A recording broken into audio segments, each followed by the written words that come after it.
ನೋಡಿ, ಇದು Mandya main road. Kirgal ಸಂತೆಮಳೆಯಿಂದ 2.5 ಕಿಲೋಮೀಟ್ರ್ ಆಗುತ್ತೆ ಮೇನ್ ರೋಡು. ಪ್ರಾಪರ್ಟಿ ನೋಡಿ, ಇದು ಆ ಸರ್ವೆ ಮರ ಗಿಡ ಇದೆ, ಸರ್ವೆ ಮರ ಇದೆಯಲ್ಲ, ಆ ಸರ್ವೆ ಮರೆಯಿಂದ ಆ ಪೂಲೆ ಮುಂದೆ ಎದುರುಗಡೆ ಖಾಲಿ ಜಾಗ ಫುಲ್ ಇದೆಯಲ್ಲ, ಅದು ಆ ಸರ್ವೆ ಗಿಡ. ಪುನಃ ಈ ಪಕ್ಕದಲ್ಲಿ ಸರ್ವೆ ಗಿಡ. ಈ ಜಾಗ ಈ ಮಣ್ ರೋಡ್ ಬರುತ್ತೆ. ಸ್ವಲ್ಪ ದೂರನೇ, ಒಂದು 50-60 ಮೀಟ್ರಷ್ಟು, 100 ಮೀಟ್ರ್ ಒಳಗಡೆ ಮೇನ್ ರೋಡು. 4 ಎಕರೆ ಒಂದೇ ಫ್ಲ್ಯಾಟ್.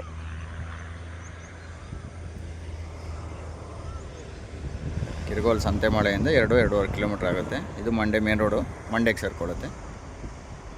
ಒಬ್ಬರೇ ಓನರು.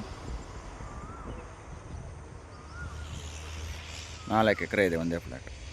ಸ್ವಂತ ಒಂದು ಬೋರ್ ಇದೆ, ಇವ್ರದ್ದೇ ಆದಂಥ ಒಂದು ಬೋರ್ ಇದೆ. ಒಂದು 2.5 ಇಂಚು 3 ಇಂಚಷ್ಟು ನೀರು ಬರುತ್ತೆ.